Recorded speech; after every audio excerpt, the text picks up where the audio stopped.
RLM प्रमुख उपेंद्र कुशवाहा के मन में क्या चल रहा है, यह बिहार की सियासत में बड़ा सवाल बना हुआ है। बीते 2 मार्च को पीएम नरेंद्र मोदी बिहार के औरंगाबाद और बेगूसराय पहुंचे थे। पीएम मोदी के कार्यक्रम में सीएम नीतीश कुमार, पूर्व मुख्यमंत्री जीतन राम मांझी, केंद्रीय मंत्री पशुपति पारस शामिल हुए, लेकिन उपेंद्र कुशवाहा और चिराग पासवान कार्यक्रम में नहीं गए। तब से इसको लेकर कई तरह के कयास लग रहे हैं। पीएम मोदी के कार्यक्रम में न जाने के बाद से उपेंद्र कुशवाहा को लेकर चर्चा है कि वह एक बार फिर से पाला बदल सकते हैं। फिलहाल कुशवाहा के पाला बदलने का इतिहास रहा है। साल 2000 में उपेंद्र कुशवाहा नीतीश के साथ समता पार्टी में थे। नीतीश ने उनको बिहार में विपक्ष का नेता बनवाया था। इसके बाद कुछ साल वह समता पार्टी में रहे, लेकिन नीतीश से अनबन हो गई। तब वह समता पार्टी से अलग हो गए और एनसीपी में चले गए थे। कई बार वे बदल चुके हैं पाला। आगे चर्चा करने से पहले हम आपको पहले ये बताते हैं। कुशवाहा एनसीपी से जदयू में आए और नीतीश कुमार ने उन्हें 2010 में राज्यसभा भेजा, लेकिन दोबारा फिर नीतीश से उनकी अनबन हो गई। इसके बाद उन्होंने 2013 में राज्यसभा से इस्तीफा दे दिया। 2013 में वह राष्ट्रीय लोक समता पार्टी नाम से राजनीतिक दल बनाए और बीजेपी से गठबंधन किया। 2014 लोकसभा चुनाव में एनडीए में उनकी पार्टी 3 सीटों पर चुनाव लड़ी और जीती। वहीं कुशवाहा खुद काराकाट से जीते थे और केंद्र सरकार में केंद्रीय राज्य मंत्री भी बने थे। लेकिन इस बीच 2017 में नीतीश भी महागठबंधन से एनडीए में आ गए। इसलिए 2018 में उपेंद्र कुशवाहा ने मंत्री पद से इस्तीफा दे दिया और वह महागठबंधन में आ गए।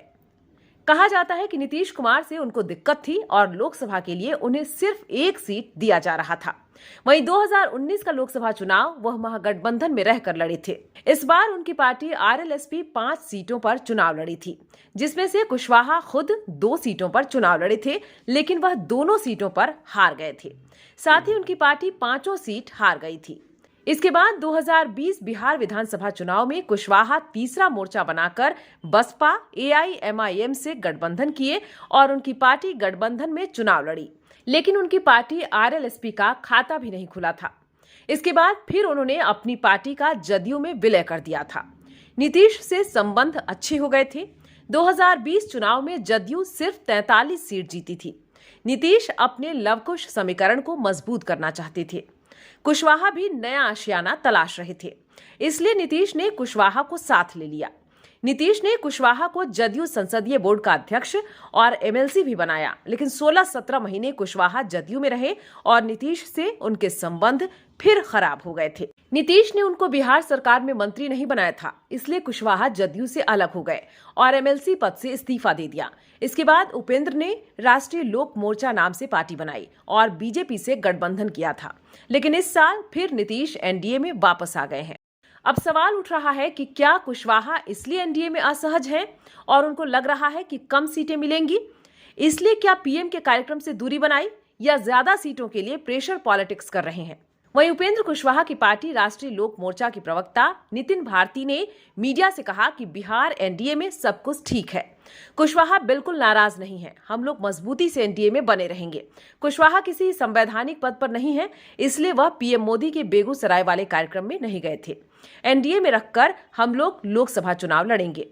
कितनी सीटों पर लड़ना है यह हम लोग बीजेपी आला कमान को बता चुके हैं।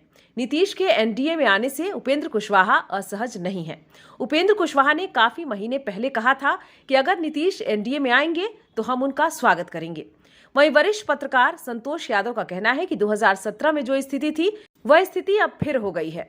2017 में नीतीश जब एनडीए में वापस आए थे तो 2019 लोकसभा चुनाव के लिए कुशवाहा को बहुत कम सीटें मिल रही थी, इसलिए कुशवाहा ने एनडीए छोड़ दिया था।